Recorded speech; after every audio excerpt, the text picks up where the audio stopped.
يعني سيد رياض البارحه الاجتماع فرصتكم شويه مو قال لك سيد رياض البارحه الناصريه تشوف خير مثل ما كانوا يسوون صدام يقولون لنا بس الناصريه تريد بس الله يطول عمرك. البارحه قايل لك في الاجتماع سيد رياض ان الناصريه صارت الشباب صح لا انا ادري ولكم ما عجائب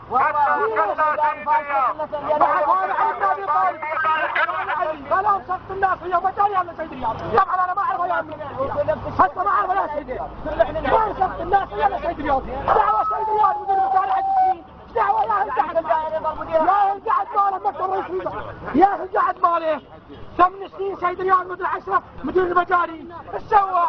ماكو غيره هيجي يقول ناقد هيجي يقول ناقل مال الماي بنطلون يطيح بيه سدس صرنا 7 ايام عوينا غرقان. اذا تريد المجاري تمشي تجيب شركات اجنبيه هنديه وما هنديه المجاري. العراقيين مستحيل يسوون مجاري هذا هدر كل اموال تضياع المال الشعب هذا. ليش؟ ثاني مره هاي المنطقه على كيف تخيل هاي المنطقه سكانها كلها خليجيين مبعده من الكويت 90%. اسمعني والباقي السكان عجاش عم وسعدون كلهم سنه طفوا المنطقه هذه وشغلوا المدينه. ليش؟ وغرقوا حيور لان كلهم معادين من الكويت وسنه بطلوا طايفين هذه بطلوها كلهم وسعدون وجاش عم نص المنطقه هاي ساكنه واحنا خليجيين ما احنا صحيح شيعه بس بعدين من الكويت هاي المنطقه كلها خليجيين. طب شغلوا المدينه شغلوا ذيك الثانيه ويقولون لا تغرق الحبوب يغرق المدينه وتغرق العاب حيوه. ليش؟ احنا مو عراقيين هم شيعه نطم على الحسين. لا خلي هم شيعه نطم على الحسين ننظر دائما ما يصير شيء زين اياه وافترى وصار 7 ايام.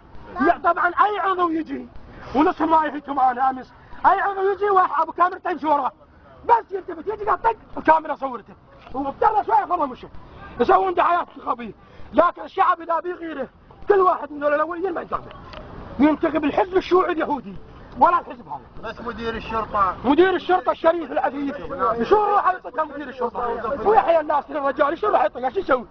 امس الناس برا البيت رجعوا يتصلون على بيته يحيى الناصري شريف المحافظ لكن ما قادر يسوي.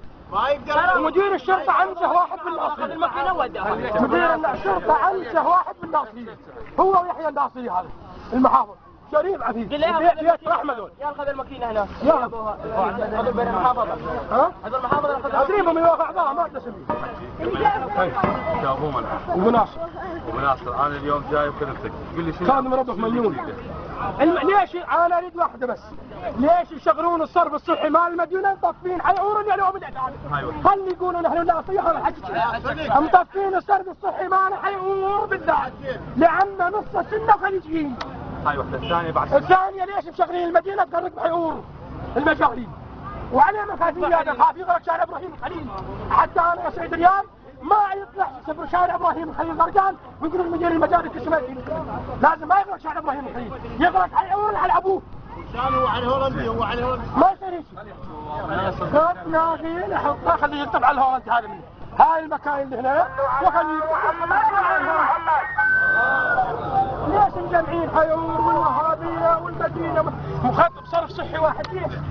خاص ناقل كبير لا تبقى بالهولندي هذا ابو ناصر كيلو واحد مسافه انا سمعتك ممنون منه انا ما اسولف ما اريد اسولف ولا اريد الله يساعدك اقول لك فهمت من عندك انا سمعت من عندك شفت الناس شفت المناطق بس طول المجال حتى اشتغل. تفضل والله ما اريد اسولف وهاي الشغل هلا احنا وصلنا بعد العزله لك هاي لا حتى يكون واضح اقول لك خلينا نشتغل مو ورا ساعه ساعتين العصر تنحل المشكله. لا ما تقريبا ما فأنا موجود هنا الى ان نضع حل لهذه المشكله. لا تضع حل للصرف الصحي ليش مطفى من دول المناطق؟ ما الحيور ليش مطفينه؟ هسه النقطه اللي حكيت لي اياها انا حفظتها. انطونا مجال نشوف شنو الموضوع وموجودين. البارحه انا عندي خبر قال لك سيد رياض الناصريه بخير لا استاذ حتى طفر واحد بالاجتماع وقال لك الشارع قطعت المظاهرين قلت انت شلون تقول الناصريه كل شيء ما بيها الشارع قاطع المظاهرين انت قايل لهم هيجي قايل لك لا مو هم ظاهروا شويه وبعدين مني احنا تابعنا الوضعيه 17 ساعه البارح يجي يقولوا لك بالاجتماع وانا واحد قاعد وياهم ويانا سولفني قلت وين الوزير هذا وجهه له قلت ليش ما تقولون له شيء هم سويتوا مثل صدام الشعب يدعي بس يطول عمرك فكرتك وصلت ان شاء الله يصير فيها. حياك ابو ناصر على هاي الحلقه. يلا يا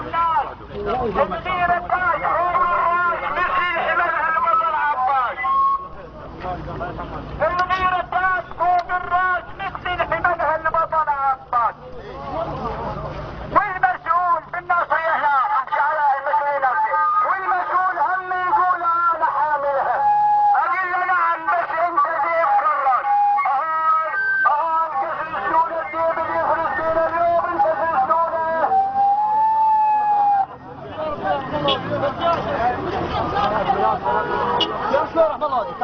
يلا عيني